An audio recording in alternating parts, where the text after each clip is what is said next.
ថ្ងៃចិនបងចាំតែអូនទេ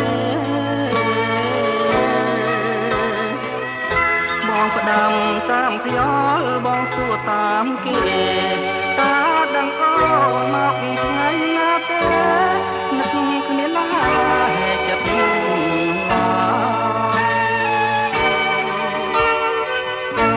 បងមើលតែមេឃថ្ងៃនេះថ្ងៃតែចាំមើលតែផ្លូវ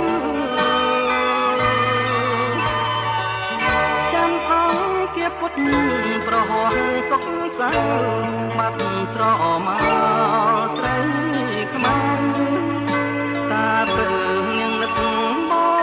ងគេងក៏មិនលក់